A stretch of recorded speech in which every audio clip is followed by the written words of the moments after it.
క్రీస్తునందు ప్రియ సహోదరి సహోదరులారా, యేసుక్రీస్తు వారి పవిత్ర నామములో మీ అందరికీ శుభాలు, వందనాలు తెలియజేస్తున్నాను. ఈ సమయం మనకు దయచేసిన దేవునికి కృతజ్ఞతాస్తుతులు చెల్లిస్తూ ప్రేమతో మిమ్మును దేవుని వాక్యం ధ్యానించటకై ఆహ్వానిస్తున్నాను. మీరందరూ క్షేమముగా, సంతోషంగా, సమాధానంగా దేవుని దయ వలన ఉన్నారని భావిస్తూ, అలా అనేక కాలాలు దేవుడు మిమ్మల్ని క్షేమముతో, ఆనందముతో, సమృద్ధితో నింపాలని, ఉంచాలని ఆకాంక్షిస్తూ ప్రభువుకు ప్రార్థిస్తూ ఉన్నాను. అదేవిధంగా ప్రియులారా, మనము దేవుని వాక్యాన్ని ధ్యానించటకై సిద్ధపడదాం. గత వారం మనం బాప్తిస్మిచ్చి యోహాను యొక్క గొప్పతనాన్ని గురించి చూసాం. ఈ వారం బాప్తిస్మిచ్చి యోహాను యొక్క సాక్ష్యం ఏమిటో, సాక్ష్యంలో ఉన్నటువంటి వివిధ సంగతులను గురించి చాలా విషయాలను మనము ధ్యానం చేద్దాం. కనుక తలలు వంచి ప్రార్థించి అట్టి ధ్యానం కొరకై సిద్ధపడదాం. ఈ వీడియో మొదటగా చూస్తున్న వారు సబ్స్క్రిప్షన్ చేసుకోండి, తర్వాత లైక్ చేయండి. ఇతరులకు కూడా వాక్యము అందుబాటులోకి వచ్చేటట్లుగా షేర్ చేయాలని కూడా మిమ్మల్ని ప్రేమతో కోరుతున్నాను. ఎంతగానో సహకరిస్తున్న మీ అందరికీ ప్రత్యేకంగా వందనాలు తెలియజేస్తున్నాను. తలలు వంచండి, ప్రార్థించుదాం. మహాగణుడవు, పరిశుద్ధుడవు, సర్వశక్తిమంతుడైన దేవానికి స్తోత్రము నాయన. మీ వాక్యము ధ్యానము చేసుకున్నటకై మీ బిడలమైన మేము మరొక పర్యాయము ఈ రీతిగా కలుసుకుంటున్నాం. కనికరించండి. పరిశుద్ధమైన, దివ్యమైన, శ్రేష్టమైన మీ లేఖనము ధ్యానము చేయుటకు కావలసినటువంటి జ్ఞానము, బుద్ధిబలము, వివేకము, పరిశుద్ధాత్ముని సహాయము మా అందరి యందు అనుగ్రహించుమని, యెహోవా మా ఆశ్రయదుర్గమా, నా విమోచకుడా, నా నోటి మాటలు, మా అందరి హృదయ ధ్యానములు ఈ సమయమున మీ దృష్టికి అంగీకారములుగా అనుగ్రహించుమని మా రక్షకుడైన యేసు నామమున వేడుకొనుచున్నాము తండ్రి. ఆమెన్. మన తండ్రి అయిన దేవుని నుండి, ప్రభువైన యేసుక్రీస్తు నుండి కృపయు సమాధానములు మీకు కలుగును గాక. ఆమెన్. ప్రియులారా, అడ్వెంట్లోని చివరి ఆదివారం అంటే 4వ ఆదివారం కొరకై ఏర్పాటు చేయబడిన లేఖన భాగముల నుండి కొన్ని వచనాలను మనము చూద్దామండి. మొదటిగా ఫిలిప్పీ సంఘానికి పౌలు భక్తుడు రాసినటువంటి పత్రిక 4వ అధ్యాయము 4వ వచనం నుంచి 7వ వచనం వరకు ఏర్పాటు చేయబడింది. 4వ వచనం, ఎల్లప్పుడూ ప్రభువునందు ఆనందించుడి, మరలా చెప్పుదును ఆనందించుడి. 7వ వచనం, అప్పుడు సమస్త జ్ఞానమునకు మించిన దేవుని సమాధానం యేసుక్రీస్తు వలన మీ హృదయములకును మీ తలంపులకును కావలియుండును. సువార్త పాఠ్యభాగంగా యోహాను సువార్త 1వ అధ్యాయము 19వ వచనం నుంచి 28వ వచనం వరకు ఏర్పాటు చేయబడింది. దీనిలో నుంచి మనము 26, 27 వచనాలు చూద్దాం. యోహాను, నేను నీళ్లలో బాప్తిస్మమిచ్చుచున్నాను గాని నా వెనుక వచ్చుచున్నవాడు మీ మధ్య ఉన్నాడు, మీరు ఆయనను ఎరుగరు. ఆయన చెప్పుల వారిని విప్పుటకైనను నేను యోగ్యుడను కానని వారితో చెప్పెను. ప్రియ సహోదరి సహోదరులారా, మరోసారి మీ అందరికీ యేసుక్రీస్తు వారి నామమున శుభములు తెలియచేస్తున్నాను. ఈరోజు డిసెంబరు 22వ తేదీ, అడ్వెంట్లోని చివరి ఆదివారము, క్రిస్మస్కు ముందు వచ్చేటువంటి ఆదివారం.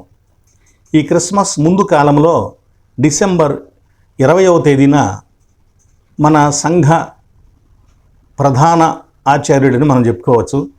మార్టిన్ లూథర్ గారి యొక్క శ్రీమతి గారు, శ్రీమతి క్యాథరిన్ వాన్ బోరా యొక్క జ్ఞాపకార్థమును సంఘము అనుసరిస్తుంది.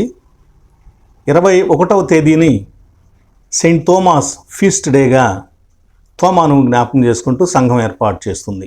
అయితే మన భారతదేశంలో తోమా గారు మన దేశానికి వచ్చినటువంటి సందర్భంగా మనం వేసవి కాలంలో దాన్ని జరిగించుకుంటూ ఉంటాం. ఇది లిటర్జికల్గా మనకున్నటువంటి సంగతి. అలాగే ఈ 4వ ఆదివారమున వెలిగించేటువంటి క్యాండిల్ కూడా రీతిలో పీస్ క్యాండిల్గా చెప్పబడుతుంది. సమాధానము, శాంతి. లోకంలో పలాందుంటే సంతృప్తిగా సమాధానంగా ఉంటానని మనం అనుకుంటాం. పలాంద జరిగిపోతే ఇక నాకేం ఆందోళన లేదు, సమాధానం అని మనం అనుకుంటాం. కానీ ఇవన్నీ కూడా శాశ్వతమైనవి కాదు, తాత్కాలికమైనవి. వీటన్నిటిని మించి శాశ్వతమైన పరిష్కారము, సమాధానము కేవలము క్రీస్తు ప్రభువులోనే మనకు లభిస్తుంది.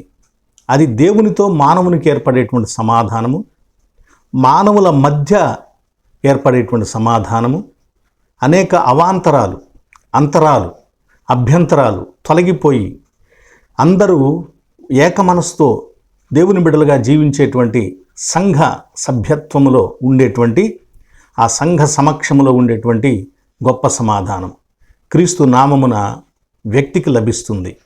కనుక హృదయములో వ్యక్తిగతమైన సమస్యలతో కూడా సమాధానం లేని వారు ఉంటారు. ప్రియులారా, క్రీస్తు అనుగ్రహిస్తేనే నీ హృదయంలో సమాధానం కలుగుతుంది. కాబట్టి సమాధానకర్త అయినటువంటి యేసు క్రీస్తు పాదముల చెంత సమాధానము కోసమై ప్రార్థించు. తప్పక నదివలే క్షేమము, సమాధానము నీ యొద్దకు ప్రవహించునని ప్రభువు వాగ్దానం చెప్పాడు. కనుక ఆ వాగ్దానాన్ని నమ్మి విశ్వసించి ప్రార్థించు. తప్పక అట్టి గొప్ప సమాధానాన్ని నీ జీవితంలో పొందుతావు. ఇక గత వారం బాప్తిస్మిచ్చి యోహాను అతని యొక్క గొప్పతనం ఎన్ని రీతులుగా ఉంది, ఏ ఏ విషయాలను బట్టి అతను గొప్పవాడు అనేటువంటి సంగతులు మనం చాలా విషయాలను పరిశీలన చేశాం. ఒకవేళ ఆ వీడియో చూడకపోతే దాన్ని కూడా చూడాలని అడ్వెంట్లోని 3వ ఆదివారం జీసరణిలో బాప్తిస్మిచ్చి యోహాను యొక్క గొప్పతనం అనేటువంటి థంబ్నెయిల్తో ఉంటుంది, అది చూడవచ్చని మిమ్మల్ని కోరుతున్నాను. ఇక ఈరోజు మనము బాప్తిస్మిచ్చి యోహాను యేసుక్రీస్తు వారికి సాక్షి, సాక్ష్యము లేదా సాక్ష్యానందము లేక సత్యసాక్షి, ఏ పేరైనా మనం ఈ ప్రసంగానికి పెట్టుకోవచ్చు. సాక్ష్యం అంటే ఏమిటండి? ఆదిమ గ్రీకు భాషలో బైబిల్లో ఏం రాశారంటే మార్టూరియో అనేటువంటి పదం సాక్ష్యం అనేటువంటి మాటకు ఉపయోగించారు.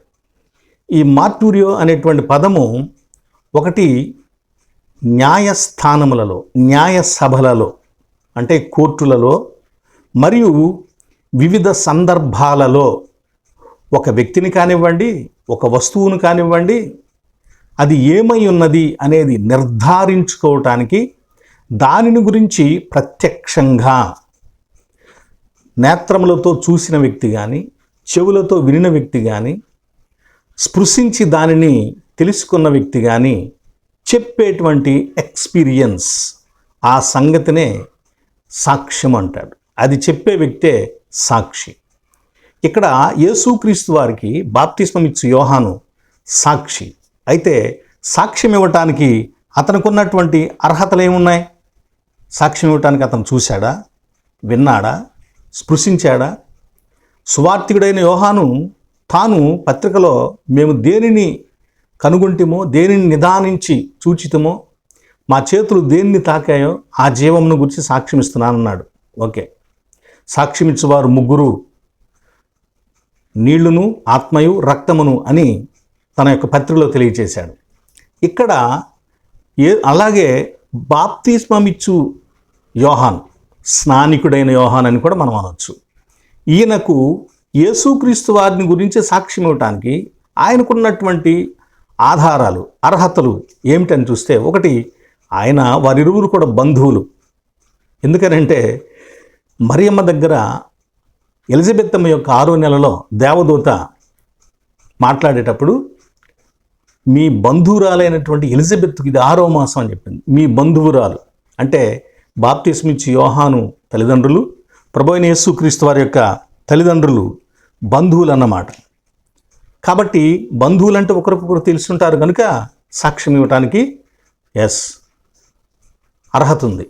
రెండవది, వీరిరువురు కూడా ప్రవచనాత్మకంగా జన్మించిన వారు, దేవుని ఉద్దేశ ప్రకారం జన్మించిన వారు, దేవుని పనిని బాధ్యతగా పెట్టుకొని ఒకే ఉద్దేశంతో నడుచుకుంటున్నవారు కాబట్టి, అంటే ఒకే గూటిలోని పక్షుల వంటి వారు కాబట్టి ఒకరిని గురించి ఒకరు సాక్ష్యం ఇవ్వటానికి అర్హత ఉందని మనం చెప్పుకోవచ్చు. ఇక బాప్తిస్మమిచ్చు యోహాన్ దగ్గరికి వచ్చి మొదటి ముఖ్యమైనటువంటి విషయం చూద్దాం. మొదటి అంశం ఏంటంటే, బాప్తిస్మమిచ్చు యోహాను దగ్గరకు యెరూషలేములో నుంచి పరిసయ్యులకు, యాజకులకు మొదలైన వారికి సంబంధించిన వారు వచ్చి, నీవు క్రీస్తువా, నీవు ఏలియావా, నీవు ఆ ప్రవక్తవా అని అడిగినప్పుడు యోహాను సువార్త 1వ అధ్యాయం 19 నుంచి 22వ వచనం వరకు, ఆ తర్వాత 24వ వచనం నుంచి కూడా వాళ్ళు అడిగారు. అప్పుడు బాప్తిస్మం ఇచ్చు యోహాను ఒక మాట అన్నాడు. 21వ వచనం చూడండి. కాగా వారు మరి నీవెవరువు, నీవు ఏలియావా అని అడుగగా, ఏమని అడిగారు? రెండవ ప్రశ్న, నీవు ఏలియావా అని అడుగగా అతడు కాననెను, నేను ఏలియాను కాదు అని చెప్పాడు. ఇంతకీ ఈయన ఏలియాను కాదు అని చెప్పాడు కదా. కానీ యేసుక్రీస్తు వారు బాప్తిస్మం ఇచ్చు యోహాను గురించి ఏం తెలియజేశాడంటే, గత వారం మనం చూసాం కదా, మత్తయి సువార్త 11వ అధ్యాయంలో, జరిగింది. 11వ అధ్యాయం 14 వచ్చిన చూడండి. ఈ సంగతిని అంగీకరించుటకు మీ మనస్సుంటే రాబోవు ఏలియా ఇతడే. మత్తయి సువార్త 11వ అధ్యాయంలో ఆ మాట ప్రభువు చెప్పాడు. కానీ 17వ అధ్యాయంలో చూడండి, 17వ అధ్యాయం 10వ వచనంలో శిష్యులు అడుగుతున్నారు రూపాంతరపు కొండ దగ్గర. అప్పుడు ఆయన శిష్యులు, ఇలాగైతే ఏలియా ముందుగా రావాలనని శాస్త్రులు ఎందుకు చెప్తున్నారని ఆయన అడిగిరి. ఆ సమయంలో ప్రభు అయినటువంటి యేసుక్రీస్తు వారు 13వ వచనంలో ఏం చెబుతున్నారు? అప్పుడు ఆయన బాప్తిస్మమిచ్చు యోహానును గూర్చి తమతో చెప్పినని, అంటే 12వ వచనంలో చెప్పాడు. అయినను ఏలియా ఇదివరకే వచ్చెను అని ప్రభు చెప్పాడు. ఏలియా ఇంతకు ముందే వచ్చాడు అని చెప్పాడు. ఆ ఏలియా అని ఎవరిని గురించి చెప్పాడు? బాప్తిస్మిచ్చు యోహాను గురించి చెప్పాడు. ఆ మాటని 13వ వచనం అన్నాడు. అప్పుడు ఆయన బాప్తిస్మమిచ్చు యోహాను గురించి తమతో చెప్పినని వారు గ్రహించిరి.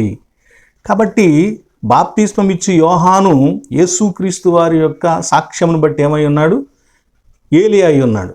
మరి అలాంటి ఏలియా ఆత్మశక్తి కలిగిన వాడైనటువంటి యోహాను యెరూషలేము నుంచి వచ్చినటువంటి వారు అడిగినప్పుడు నేను కాను అని ఎందుకు చెప్పాడు అంటే, ఇక్కడ అసలు బాప్తిస్మిచ్చు యోహానుకు తనను గురించి తనకెంత తెలుసు, ఏమి తెలుసు అని మనం భావించినట్లయితే, చూసినట్లయితే, ఎస్, అతనికి తాను యాజకుని కుమారుడని తెలుసు. తన తండ్రి అబియా తరగతిలో యాజకత్వం చేస్తున్నటువంటి యాజకుడు జకర్యా కనుక తాను యాజకుని కుమారుడని తెలుసు, కావలసిన యాజకుడని కూడా తెలుసు. రెండవదిగా యెషయా ప్రవక్త చెప్పినట్లుగా అరణ్యములో ఎలుగెత్తి కేక వేసే ఒక శబ్దము, మార్గము సరళము చేయండి అని చెప్పేటువంటి ఒక శబ్దమును అని అతనికి తెలుసు. మూడవదిగా యేసుక్రీస్తు వారికి పరిచయకర్తను, ఇంట్రడ్యూసర్ అని తనకు తెలుసు. నాలుగవదిగా మరి ప్రశ్నించిన వారి ఎదుట ఎందుకని ఒప్పుకోలేదంటే అబద్ధం ఆడాడా? ఎస్, మనకు వచ్చేది అదే కదా, అబద్ధం ఆడాడా అంటే ఇది అబద్ధం ఆడటం కాదు, కానీ కొన్ని కారణాలు ఉన్నాయి. నంబర్ 1, తగ్గింపు కావచ్చు. తనను తాను తగ్గించుకుంటూ ఏలియా అంతటి గొప్ప భావన ఏలియాని గురించి ఇశ్రాయేల్ ప్రజల్లో ఉంది కనుక వాళ్ళు అడుగుతున్న ఆ గొప్ప భావానికి తగిన వాడిగా తనను భావించుకోకపోయినా ఆ స్థాయికి తనను చెప్పుకోవడం అతనికి ఇష్టం లేదు. అంటే బాప్తిస్మిచ్చు యోహానులో బహు తగ్గింపు, హ్యూమిలిటీ ఉంటుంది. అలాగే రెండవదిగా వచ్చిన వారి యొక్క హృదయాలోచన సరైనది కాదు, వారు మంచివాడు కాదు. ఎస్, చెబితే ఏం చేస్తారు? యేసుక్రీస్తుని దేవుని కుమారుడు అన్నాడు, ఏం చేశారు? స్టెఫను యేసుక్రీస్తే దేవుని కుమారుడు అని చెప్పాడు, ఏం చేశారు? కనుక నిజం చెప్పినా వాళ్ళు ఒప్పుకోలేరు, నిజం చెప్పినా అంగీకరించలేరు, పైగా చంపటానికి ప్రయత్నం చేస్తారు. లేదా బాప్తిస్మిచ్చు యోహాన్ని నువ్వు అద్భుతాలు చేయి, ఆకాశం నుంచి ఏలియా వలె అగ్నిని దింపు అని మొదలైనటువంటివి అడుగుతారు. బాప్తిస్మిచ్చు యోహాను కేవలం పరిచర్య చేశాడు తప్ప అద్భుతాల విషయమై ఎప్పుడు కూడా అతని గురించి వ్రాయబడలేదు, చేయలేదు కూడా. ఇక మూడవదిగా యోదయలో అప్పటికి ప్రచారంలో ఉన్నటువంటి భావజాలం, వాళ్ళు అంగీకరించలేనటువంటి స్థితి, మతంలో వాళ్ళు అంగీకరించలేని స్థితి.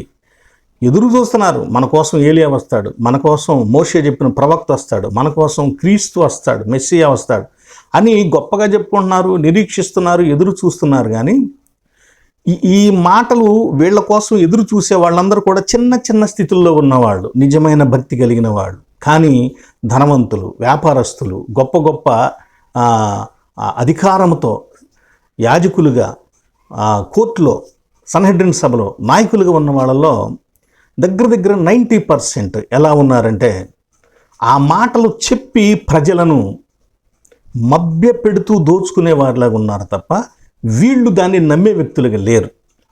వీరు ఆ విషయాలను నమ్మి దానికోసం నిజంగా ప్రవర్తించేవారుగా లేరు. లేకుంటే జ్ఞానులు వచ్చి యూదులకు రాజుగా పుట్టినవాడు ఎక్కడున్నాడు అన్నప్పుడు హేరోదు రాజు వెతికించాడు, కానీ వీళ్లలో ఎవడైనా వెళ్ళి వెతికాడా? వెతకలేదు.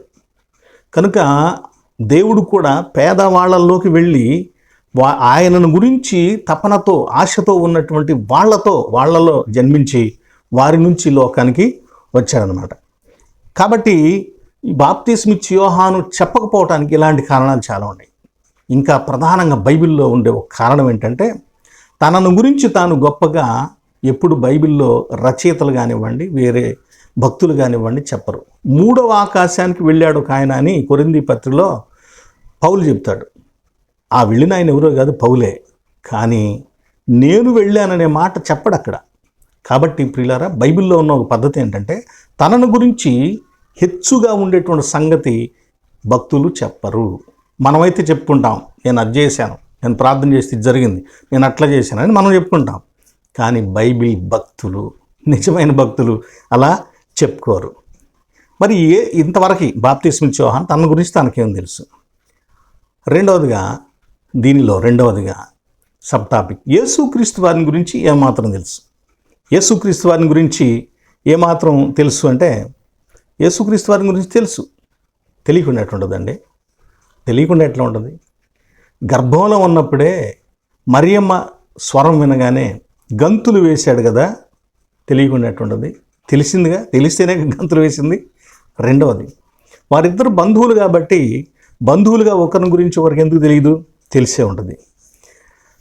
కానీ క్రీస్తు ఎలా ఉంటాడు, ఎక్కడుంటాడు అనేది తెలియదు. క్రీస్తు ఏమిటో తెలుసు, కానీ ఆ క్రీస్తు అనే వ్యక్తి ఎవరో మాత్రం, పర్సన్ మాత్రం తెలియదు.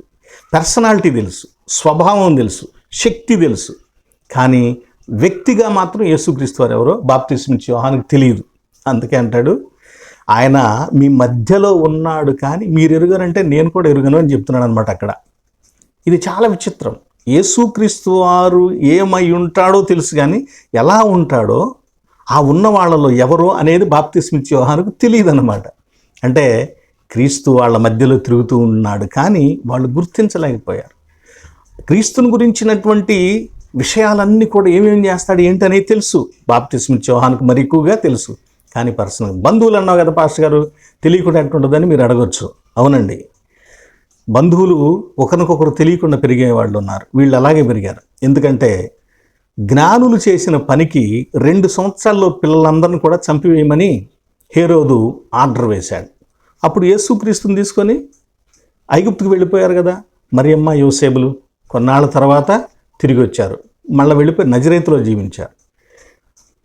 అప్పుడు బాప్తిస్మిచ్చి యోహాను గురించి తనను చంపటానికి కూడా ఒక ప్రత్యేకమైనటువంటి శ్రద్ధ చూపాడు హేరోదు.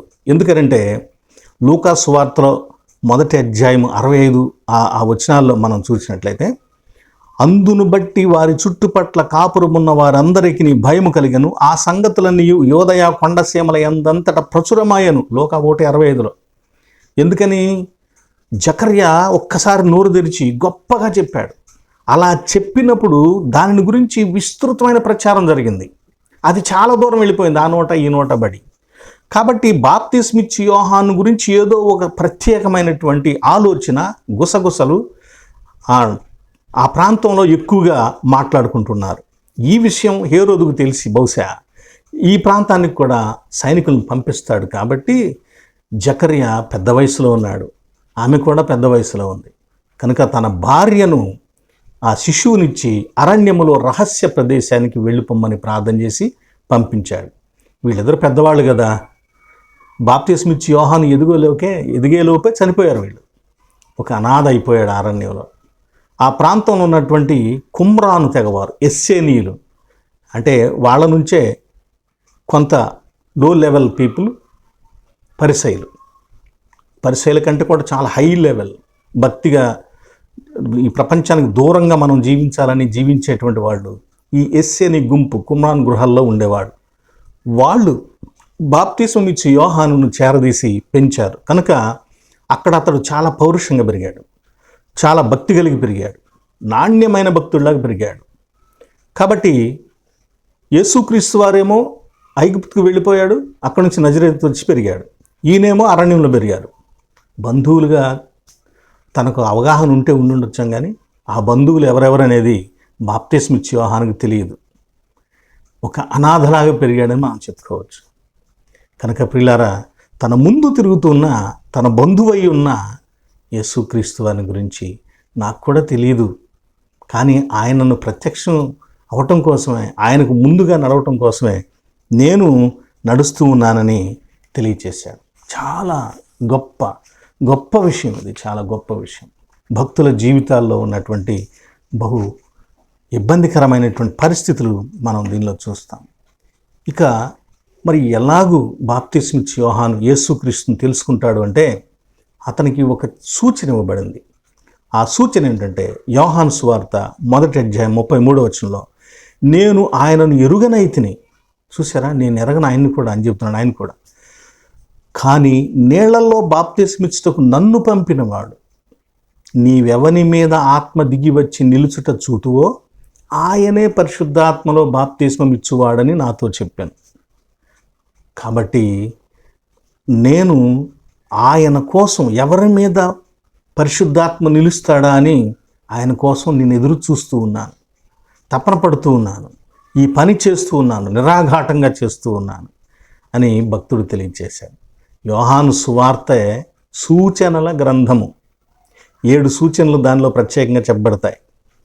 కానాలో విందు, తర్వాత ఒక శతాధిపతి కుమారుని బ్రతికించడం, తర్వాత బెతెస్దా కోనేటి దగ్గర స్వస్థపరచటం, 38 సంవత్సరాలుగా ఉన్నటువంటి వాడిని 5,000 మందికి, తర్వాత మరికొంత ఇంకా అంతకంటే ఎక్కువ మందికి ఆహారాన్ని పెట్టడం, నీళ్ల మీద నడవటం 6వ అధ్యాయంలో, గుడ్డివాడిని బాగు చేయటం 9వ అధ్యాయంలో, లాజరును బ్రతికించడం.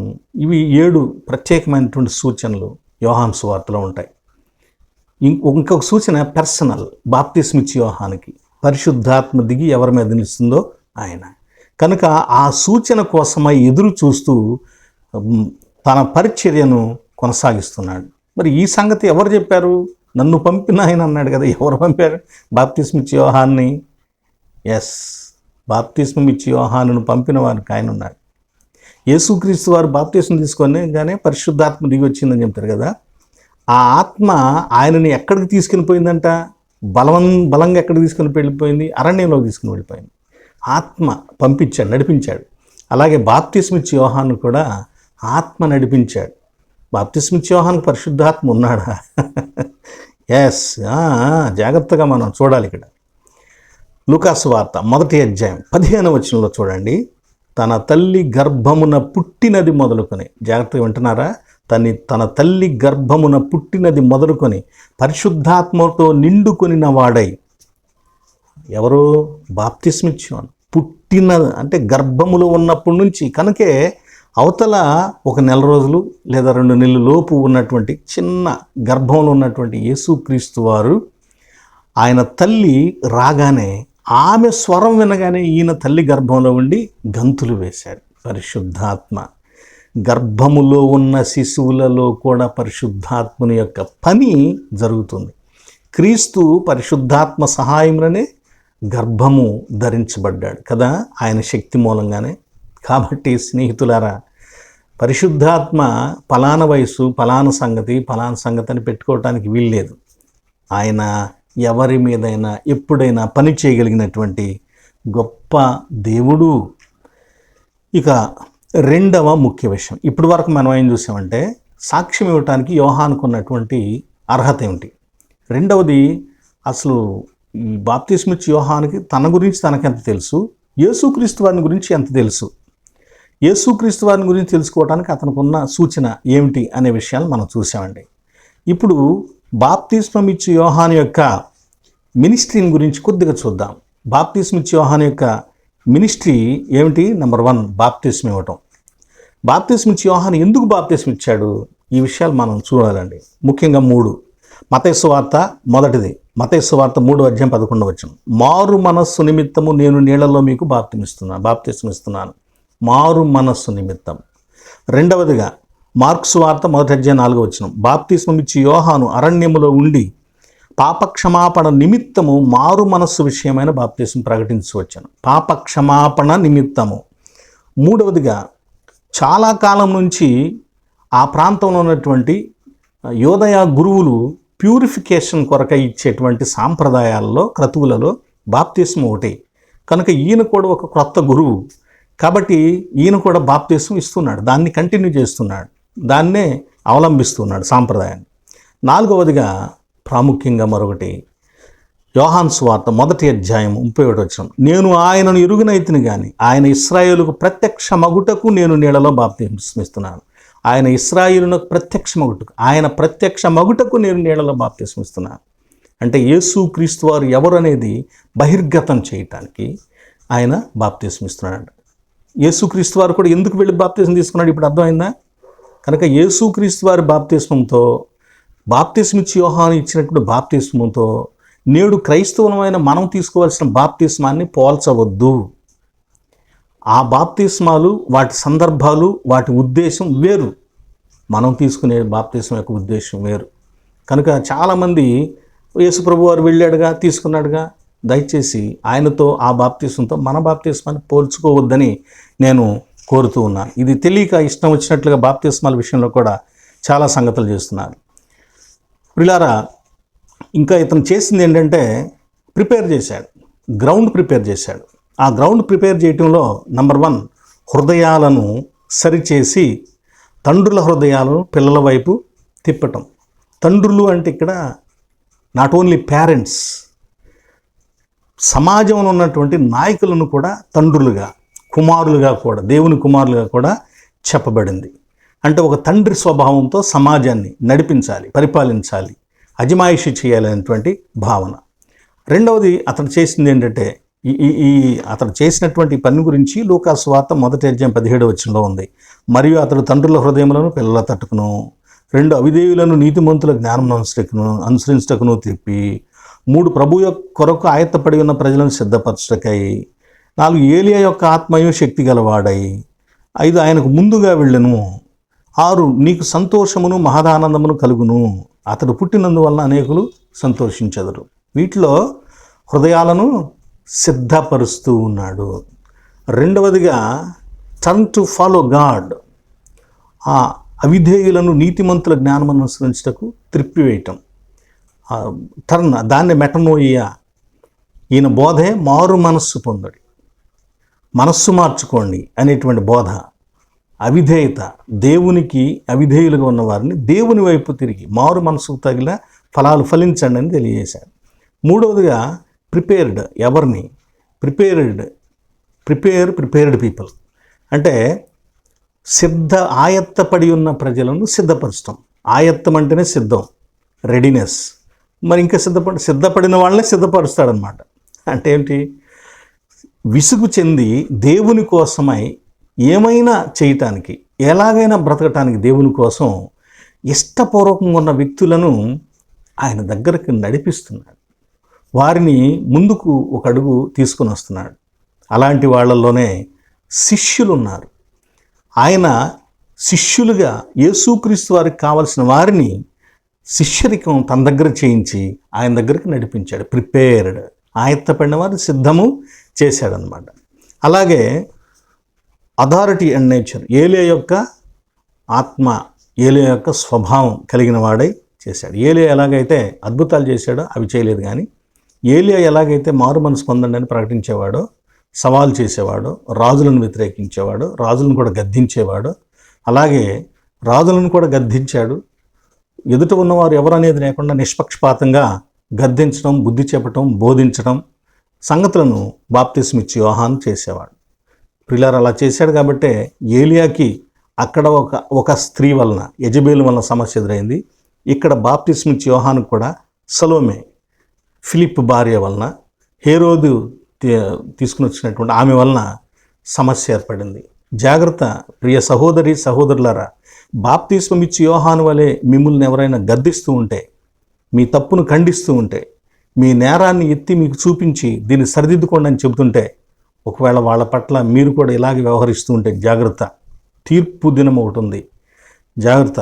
దయచేసి గద్దించే సేవకులను, నిజంగా బుద్ధి చెప్పే సేవకులను, మన లోపాలను ఎత్తి చూపే సేవకులను గౌరవించండి. ఇది అనవసరమైన పొగడ్తలు పొగిడి మనలను ముంచేటువంటి సేవకులను గౌరవించడం ఆపండి. గద్దించి నిజంగా దేవుని వైపు మనల్ని నడిపించేటువంటి సేవకులను గౌరవించడం ప్రారంభించండి. అలాంటి నిజాయితీ కలిగినటువంటి సేవకులకు మీ హృదయాలలో స్థానాన్ని ఇవ్వటం మొదలుపెట్టాలని మిమ్మల్ని కోరుతున్నాను. ఇక 5వదిగా ఇక్కడ ఉన్నటువంటి మరో విషయం ఏంటంటే పైలటింగ్. ముందు నడిచి వెళ్తాడంట. అంటే ముందుగా నడిచి వెళ్ళటం ద్వారా విట్నెస్, అదొక రకమైన సాక్ష్యాన్ని ఇస్తూ ఉన్నాడు. ఇక్కడ పౌలు భక్తుడు ఏం చేశాడయ్యా అంటే అందరికీ సంతోషం కలిగేటట్లుగా వ్యవహరించాడు. దేవునికి చక్కగా ఆయన ఇచ్చిన బాధ్యతను నెరవేరుస్తూ దేవుణ్ణి సంతోషపరిచాడు. 2వదిగా తల్లిదండ్రులు అతని యొక్క బతికి ఉంటే అతని పరిచర్యని గురించి విని చాలా గొప్పగా ఆనందించేవారు. 3వదిగా చుట్టూ ఉన్న సమాజం కూడా బాప్తిస్మిచ్చి యోహాను ఇంత గొప్పగా చేస్తున్నాడు, దేవుని రాజ్యం మన దగ్గరికి వచ్చేసిందంట అని వారిలో కలుగుతున్న నిరీక్షణ, విశ్వాసము ప్రజల్లో కూడా ఆనందాన్ని, సంతోషాన్ని కలిగించింది.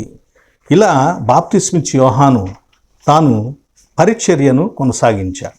ఇక 3వ ముఖ్య విషయం, ఇప్పటి వరకు మనం ఏం చూసామండి? బాప్తిస్మిచ్చి యోహానుకు సాక్ష్యం ఇచ్చే అర్హత ఉందా? సాక్ష్యం అంటే ఏమిటి? తన గురించి తనకెంత తెలుసు? యేసుక్రీస్తు వారి గురించి ఏం తెలుసు? అలాగే తాను ఏమేం చేశాడు, ఏమేం ప్రిపేర్ చేశాడు, బాప్తిస్మం ఇవ్వటం కానివ్వండి, క్రీస్తుకు సంబంధించినటువంటి కార్యాలు ఇంకా ఏమేం చేశాడు అనేటువంటి సంగతులు మనం చూసాం. ఇక 3వ ముఖ్య విషయం ఏంటంటే బాప్తిస్మం ఇచ్చి యోహాను యొక్క సాక్ష్యం ఏమిటి? ఇది చాలా విలువైనటువంటి విషయం. దగ్గర 12 అంశాలు దీనిలో ఉన్నాయి. జాగ్రత్తగా మీరు వినాలని శ్రద్ధతో మిమ్మల్ని కోరుతున్నాను. దీనిలో నంబర్ 1 ముందటివాడు అని చెప్పాడు.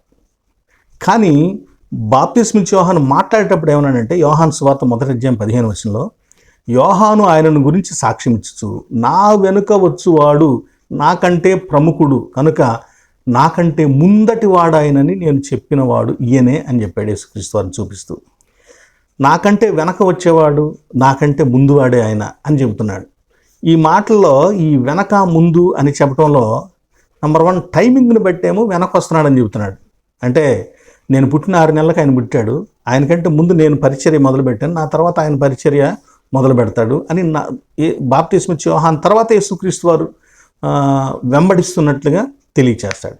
కానీ మీరు ఒకవేళ నా వెనక వస్తున్నాడని, ఆయన నాకంటే చిన్నవాడు, నాకు శిష్యుడు అని ఎలా భావించుకుంటారేమో. దయచేసి అలా భావించుకోవద్దు. వెంటనే చెప్పేసేస్తున్నాడు.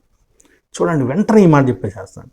నాకంటే ఆయన ప్రముఖుడు కనుక నాకంటే ముందటి వాడు అని అంటున్నాడు. ఆయనే నాకంటే ముందువాడు. ఇక్కడ పొజిషన్ని బట్టి చెబుతున్నాడు. ఇందాక టైమింగ్ని బట్టి చెప్పాడు, కాలాన్ని బట్టి. ఇప్పుడు పొజిషన్ బట్టి చెబుతున్నాడు. పొజిషన్ ఏంటి? దేవుని యొక్క పొజిషన్. యేసుక్రీస్తు వారి యొక్క స్థితి ఏమిటి? ఆయన అబ్రహాము కంటే ముందు ఉన్నవాడని నేను. అబ్రహాం కంటే కూడా ముందు ఉన్నవాడు. ఇక్కడ ముందటి వాడు అనే మాటకి అసలు అర్థం ఏంటంటే ప్రారంభకుడు, పునాది అయిన వాడు. అంటే బాప్తిస్మం ఇచ్చే యోహాను ఏమి బోధిస్తున్నాడో, ఏం పరిచర్య చేస్తున్నాడో అది ప్రారంభించింది బాప్తిస్మం ఇచ్చే యోహాను. కానీ దాన్ని అంతా రచించింది, ఏమేం చేయాలో కావాల్సినవన్నీ ఏర్పాటు చేసింది, సమస్తము సమకూర్చిన వాడు మాత్రం ఆయనే. ఆయన నాకు ఈ బాధ్యతనిచ్చాడు, నేను చేస్తున్నాను కనుక దీనికి మూలకర్త ఆయనే అనే మాటను చెబుతూ నాకంటే ముందటి వాడు అనే పదం ద్వారా ఈ మాటలను తెలియచేస్తున్నాడు.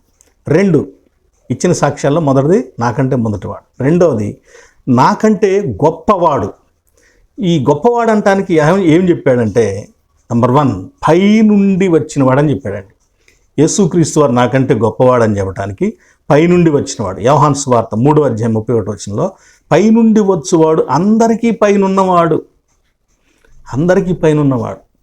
యేసుక్రీస్తు వారిని గురించి గొప్పవాడని చెప్పడానికి ఆయన పై నుండి వచ్చినవాడని చెప్పాడు. పరలోకము నుండి దిగి వచ్చినవాడు అంటే ఉన్నతమైన స్థితి నుంచి మన మధ్యలోకి తక్కువ స్థాయిలోకి దిగి వచ్చినవాడు కనుక ఆయనే గొప్పవాడు అని చెబుతున్నాడు.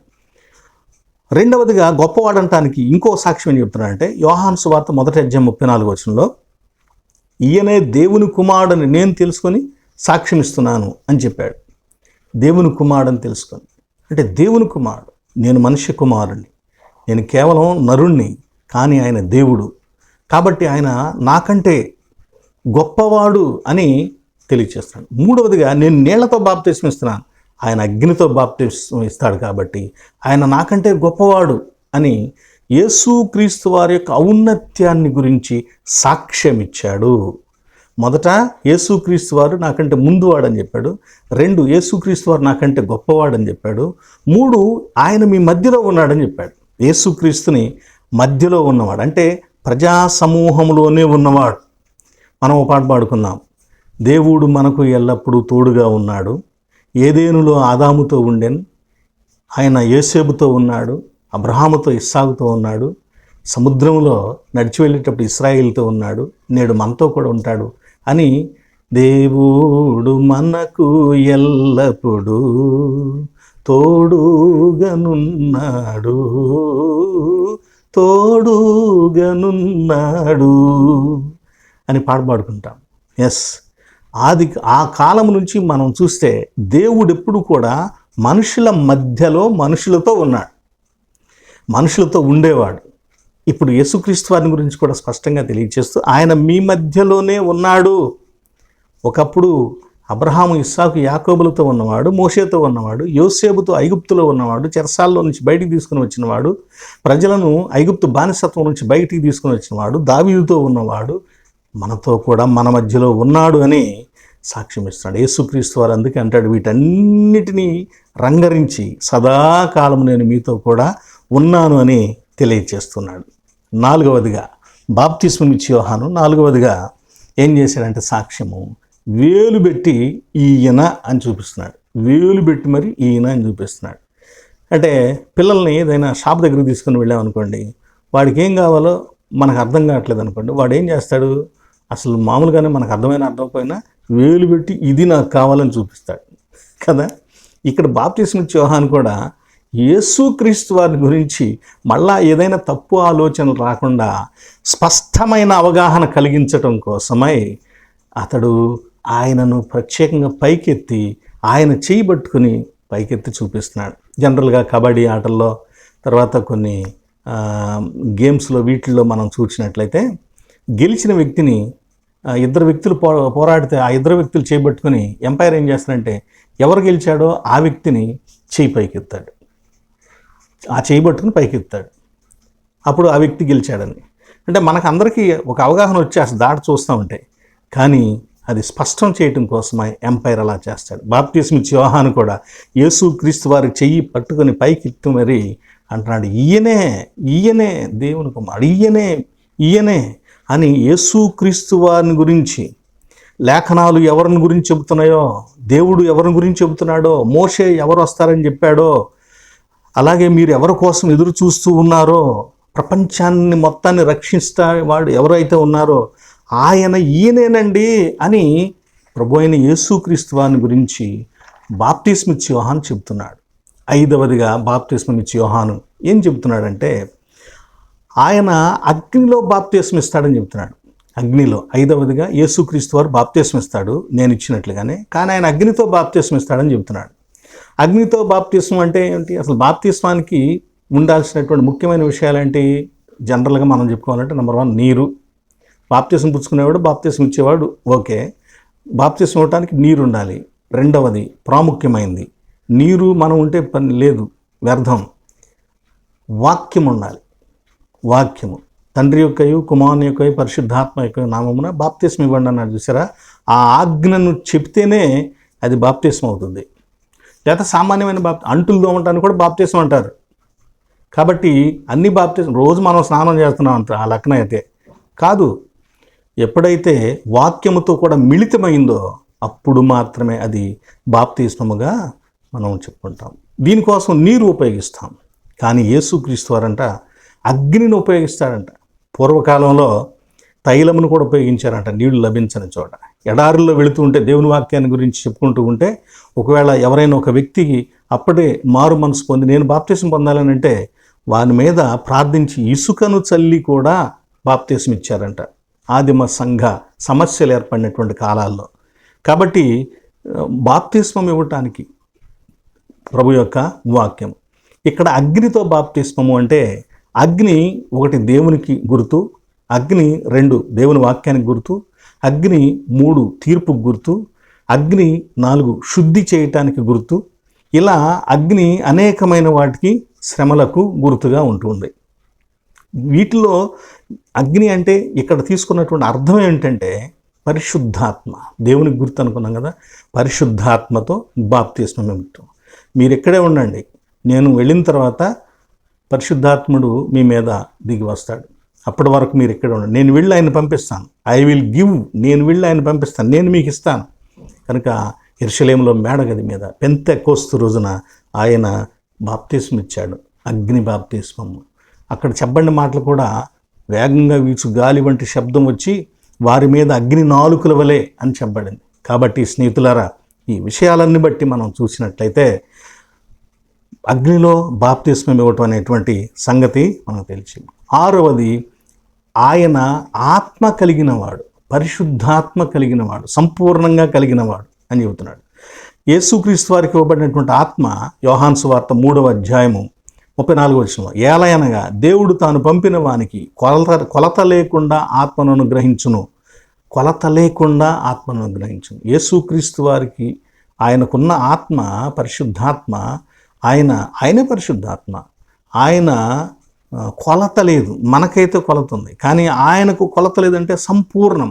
అందుకే అక్కడ బాప్తిస్మిచ్చి యోహాను క్రీస్తు ప్రభువు మీద పరిశుద్ధాత్మను చూస్తున్నప్పుడు పావురము రూపములో ఆయన మీద వాలలేదు, ఆయన నుంచి దూరంగా వెళ్ళలేదు, ఆయన మీదే రెక్కలు అల్లల్లాడిస్తూ అక్కడే ఉందన్నమాట.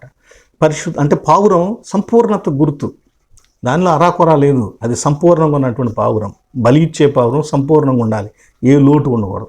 ఆ పావురాన్ని అక్కడ అతడు చూస్తున్నాడు. కనుక సంపూర్ణంగా ఆయనకు ఆత్మ ఉందని తెలియచేస్తాడు. ఆయనకు సంపూర్ణంగా ఉంది కాబట్టి మనం సంపూర్ణంగా పొందగలుగుతాం.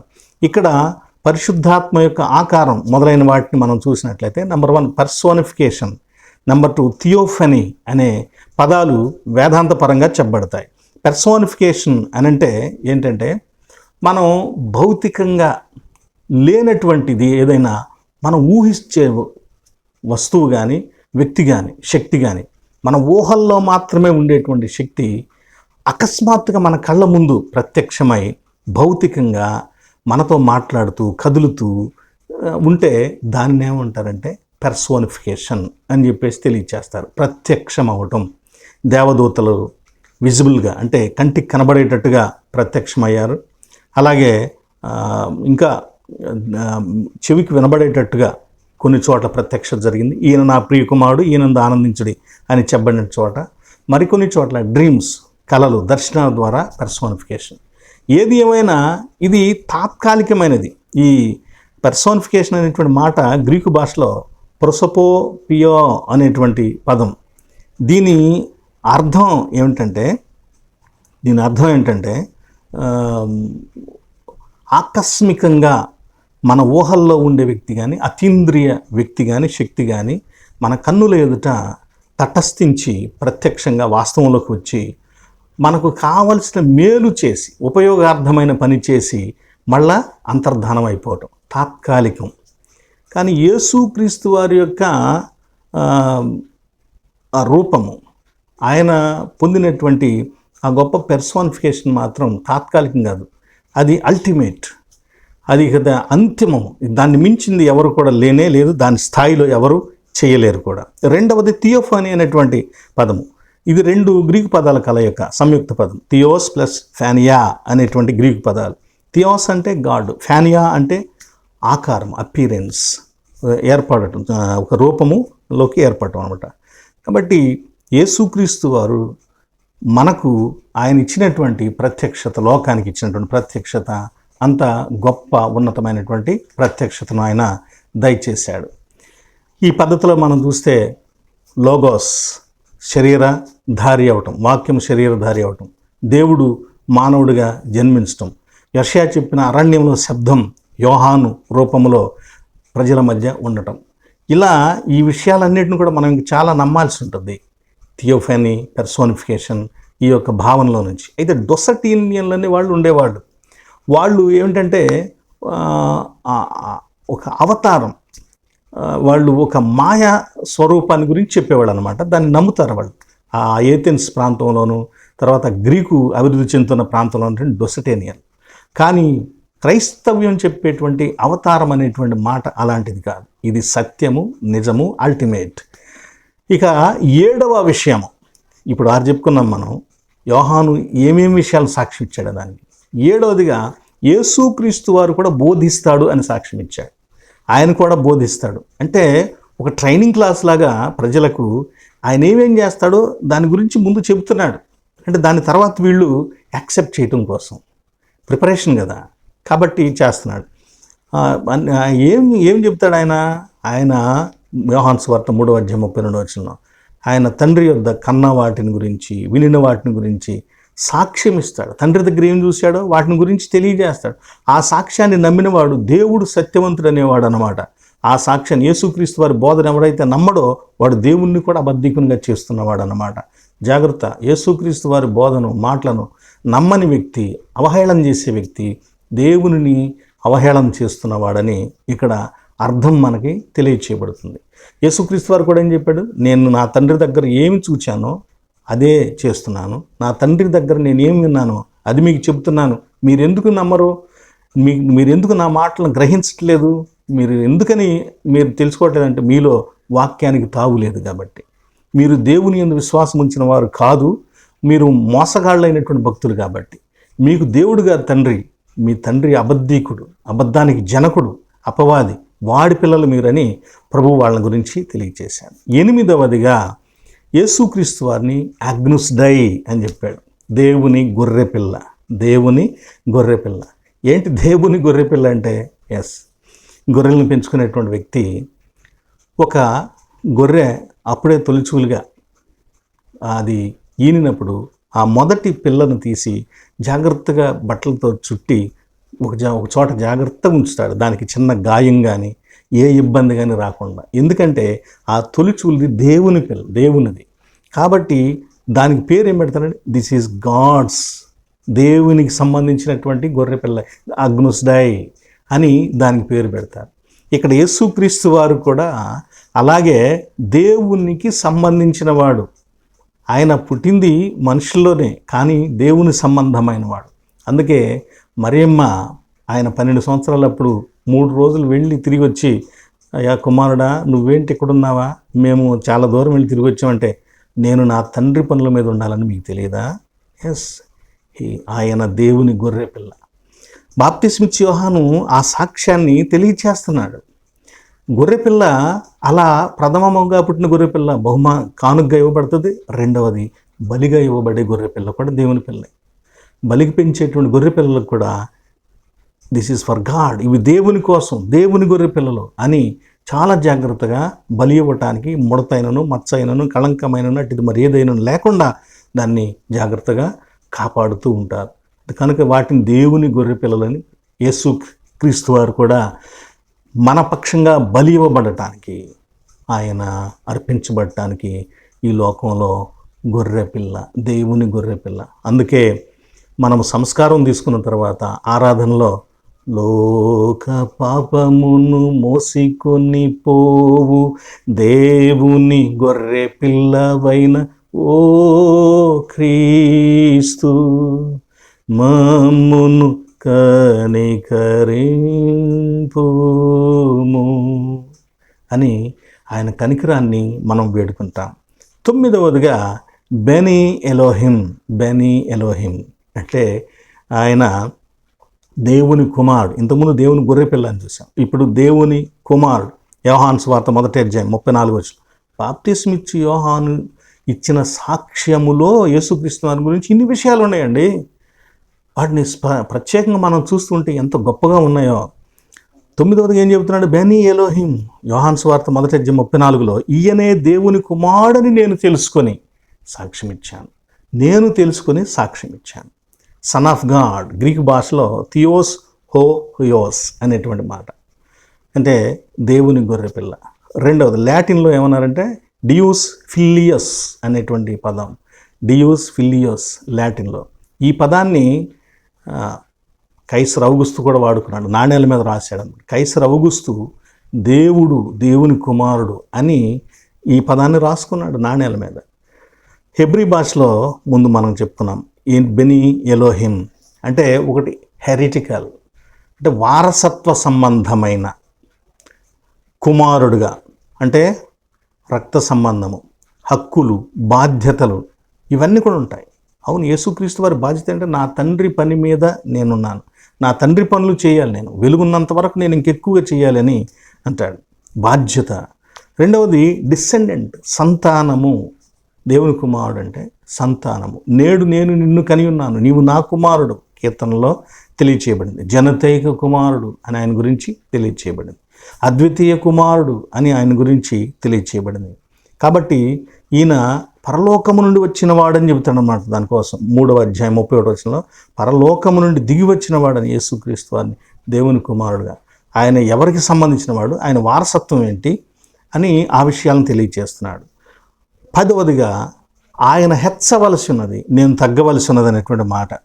ఏమిటి ఈ సాక్ష్యం అంటే యేసుక్రీస్తు వారు హెచ్చింపబడాలి, బలపడాలి, విస్తరించాలి, ప్రాముఖ్యతలోనికి రావాలి, ఆయన ఒక ఉన్నతమైన స్థాయికి రావాలి అనేటువంటిది. అంటే ఆయన పని ఎక్కువ అవ్వాలి, నేను తగ్గిపోవాలని తెలియచేస్తున్నాడు. ఎందుకని ఈ మాట అంటున్నాడంటే చుట్టూ ఉన్నటువంటి ప్రజలందరూ కూడా అప్పటికి బాప్తిస్మిచ్చి యోహాన్ అంటే ఒక పెద్ద క్రేజ్ ఏర్పడింది. అడవిలోకి జనం పరుగులు తీసుకుంటూ బాప్తిస్మిచ్చి యోహాన్ దగ్గరికి వచ్చారు. దేవాలయాన్ని మొదలైన వాడు వదిలిపెట్టేసి వచ్చారు అందరూ కూడా. ఇక్కడికి వచ్చేసి అతను బోధ వింటున్నారు. ఫరిసయ్యులు, సైనికులు మొదలైన వాళ్ళందరూ కూడా వచ్చేసారు. కనుక ఆషామాషి కాదు బాప్తిస్మిచ్చి యోహానుకు ఉన్నటువంటి ఆ క్రేజ్, ఆ గొప్పతనం, అంటే ప్రజా బాహుళ్యంలో అతనికి ఉన్నటువంటి గొప్పతనం. ఎస్, వాళ్ళందరితో అంటున్నాడు, మీరు నన్ను చాలా గొప్పవాడిని అనుకుని చూస్తున్నారు కదా, నన్ను కాదు, ఆ స్థానంలో ఆయన ఉంచండి, అంతకంటే ఎక్కువ స్థానంలో ఉంచండి మీ హృదయాల్లో. ఆయనకు అంత గొప్పతనం ఇవ్వండి. నేను ఆయన చెప్పులు వారిప్పటానికి కూడా యోగ్యుడును కాదు, నన్ను అంత గొప్పగా మీరు చెయ్యొద్దు అని భక్తుడు తెలియచేస్తున్నాడు. బాప్తిస్మిచ్చి యోహాను ఎంత గొప్పవాడండి. తాను ఒక స్థాయిని సంపాదించుకొని ఆ హోదాను, ఆ స్థాయిని, ప్రజల హృదయాల్లో కలిగినటువంటి ఆ భాగమును యేసుక్రీస్తు వారికి ఇచ్చేస్తున్నాడు. తాను ఏమి లేనివాడు ఉంటున్నాడు. This is his happiness. అదే అతనికి ఆనందం, అదే అతనికి సంతోషం. 11వదిగా సంతోష విషయాన్ని చెబుతున్నాడు. పెండ్లి కుమారుడు కలిగిన వాడు. యోహాను సువార్త 3వ అధ్యాయం 12వ వచనం.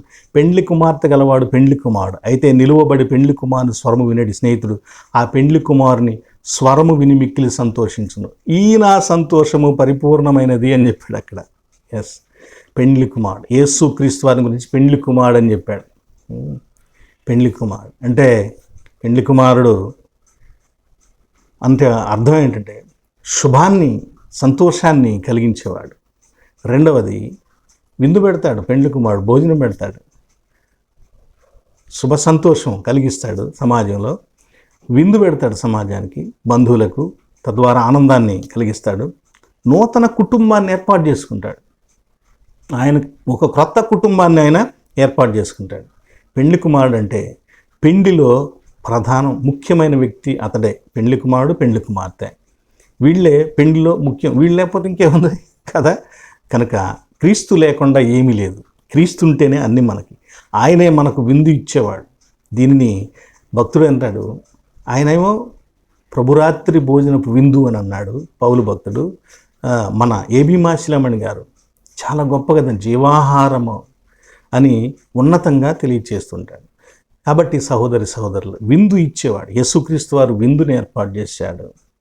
పెళ్ళిళ్ళలో మనం పాడుకుంటాం విందు పరమందు అని, కానీ అది ఏ విందు అంటే సంస్కారపు విందు, గొప్ప ఉన్నతమైనటువంటి విందు. ఎస్, ఆయన మనతో కలిసి ఒక స్త్రీని కలుపుకొని ఆయన కొత్త కుటుంబాన్ని ఎట్లాగ ఏర్పాటు చేసుకుంటాడో, ఆయన యందు విశ్వాసం ఉంచిన వారందరితో కలిసి ఒక నూతన సమాజం, నూతన రాజ్యం, నూతన సంఘం, క్రైస్తవ సంఘమును ఆయన నూతన కుటుంబంగా ఏర్పాటు చేసుకుంటున్నాడు. 12వదిగా చివరిగా నిత్య జీవమునిచ్చేవాడు. యేసుక్రీస్తు వారు ఏమై ఉన్నాడు? నిత్య జీవమును ఇచ్చేవాడు. కాబట్టి ఆయన ఇచ్చే నిత్య జీవాన్ని పొందాలంటే ఇక్కడ క్రినోస్ జడ్జిలాగా చూపిస్తున్నాడు యేసుక్రీస్తు వారిని. బాప్తిస్మిచ్చి యోహాను పిల్లారా, ఆషామాషి కాదు. బాప్తిస్మిచ్చి యోహాను యొక్క సాక్ష్యం ఇంత ఉన్నతమైనటువంటిది. ఏమని చెబుతూ ఉన్నాడు? క్రినోస్. యేసుక్రీస్తు వారు ఒక జడ్జి. ఆయనను ఆశ్రయించిన వారికేమో రక్షణ ఇవ్వబడుతుంది, ఆయనను వ్యతిరేకించే వారికి శిక్ష ఇవ్వబడుతుంది. కనుక మీరు ఆయనను ఆశ్రయించి నిత్య జీవాన్ని పొందండి, లేకపోతే మీరు చాలా శ్రమను, ఉగ్రతను చూడాల్సి వస్తుందని అక్కడ తెలియజేశాడు. కనుక యేసుక్రీస్తు వారికి ఏ పవర్ ఉందంటే రక్షించగలిగిన శక్తి ఉంది, శిక్షించగలిగినటువంటి శక్తి కూడా ఉన్నది. కనుక ప్రియులారా, ఇలా ఎన్ని విషయాలు బాప్తిస్మిచ్చి యోహాను తెలియజేసింది? 12 విషయాలు. మరొకసారి వాటిని చెప్తాను చూడండి. ఒకటి, మొదటివాడు అని అన్నాడు. రెండవదిగా నాకంటే గొప్పవాడు అన్నాడు. మూడవదిగా మీ మధ్యన ఆయన ఉన్నాడు అని చెప్పాడు. నాలుగవదిగా వేలు పెట్టి, అంటే చెయ్యి పైకెత్తి చూపించినట్టుగా మళ్ళా అవగాహన స్పష్టంగా కలిగేటట్టు యేసుక్రీస్తు అని చూపించాడు. ఐదవదిగా అగ్నితో బాప్తిస్మిస్తాడని చెప్పాడు. ఆరవదిగా ఆత్మ కలిగిన వాడు అని చెప్పాడు. ఏడవదిగా క్రీస్తు బోధిస్తాడు, బోధకుడు అని చెప్పాడు. ఎనిమిదవదిగా ఆయన దేవుని గొర్రెపిల్ల అని చెప్పాడు. తొమ్మిదవదిగా దేవుని కుమారుడు అని చెప్పాడు.